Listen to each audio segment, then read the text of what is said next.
What's up mga Turugsoy? Kamustang lahat? Ako ito hindi okay. Alam nyo kung bakit? Kasi 5 days na pong hindi umaandar yung aking kabayo. Bale, nung Martes, inabot ng tirik yung aking bossing sa kalsada kasi yung makina natin ay nagkaroon ng problema ngayon. Tin-troubleshoot namin.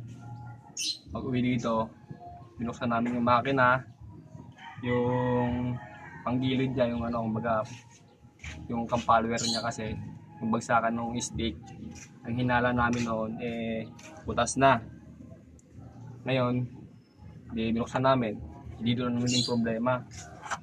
Tapos nilinis namin yung karburador, kung ano na pinagbubuksan namin, hindi pa rin umubra.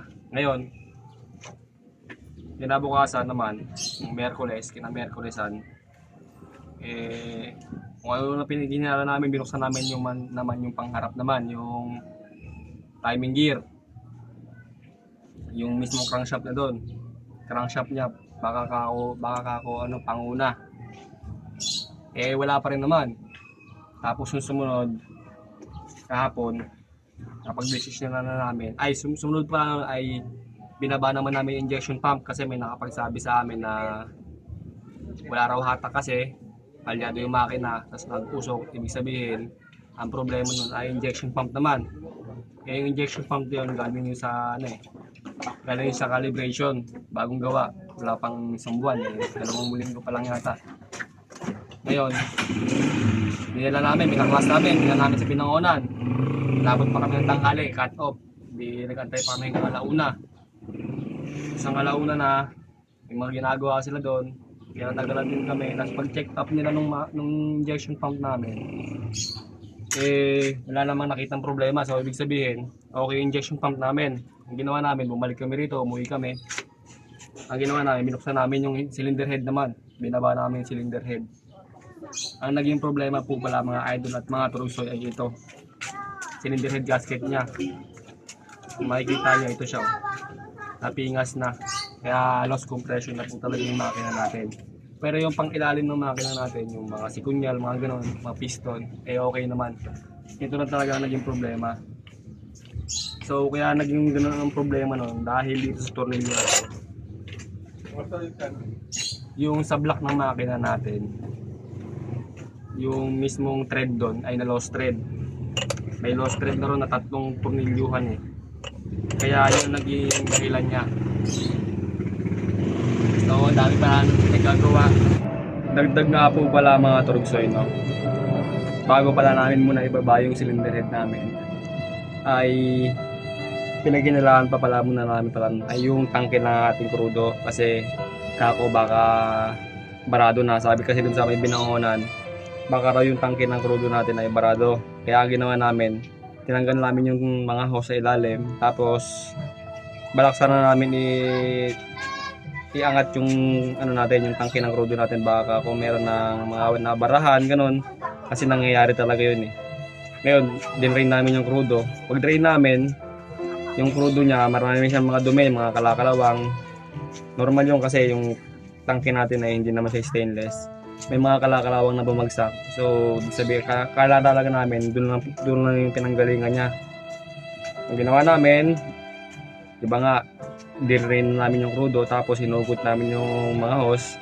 Tapos pagkatapos noon ay yung hose ng ating krudo ay binaba namin, hinugot, tapos pinasakan namin ng alambre. Tapos pagdating sa dulo ng alambre na yun, tumagos na siya, nilagyan ko ng basahan, tapos hinugot ulit. Baka ako may bara doon, may buhok, mga ganon, wala naman.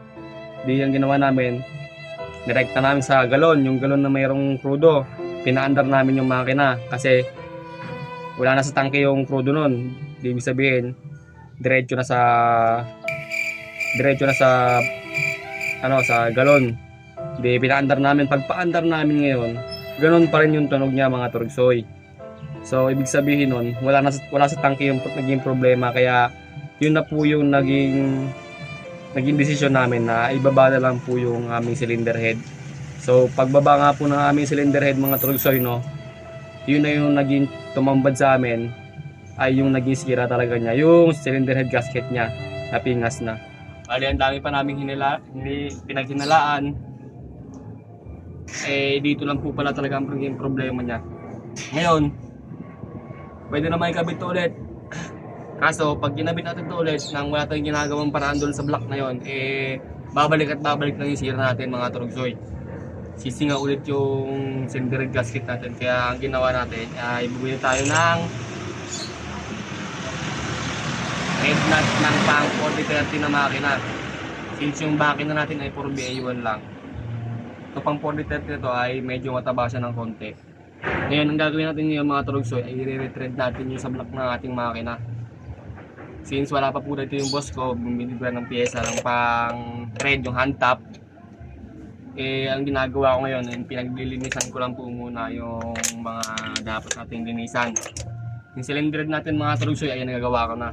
Nalinisan ko na. Ito papakita ko sa inyo. Ayan, ito na siya mga turugsoy, cylinder head natin. Nalinisan ko na yan. So, yung intake natin dyan, yung carburetor natin na yan. Kaya linis na lang ngayon ng aking boss ay pag may pyesa na yon, meron na ang pang thread, hand top, ay dire-diretso na yung kasa natin. Kaya maglilinis na lang muna ako ngayon ng mga pyesa natin mga turugsoy. Isang linggo na tayo mga turugsoy, isang linggo na tayong walang biyahe, hindi tayo nakakabiyahe, isang linggo na. Kaya linis natin ito mga turugsoy. Ito yung rocker arm ng ating makina. So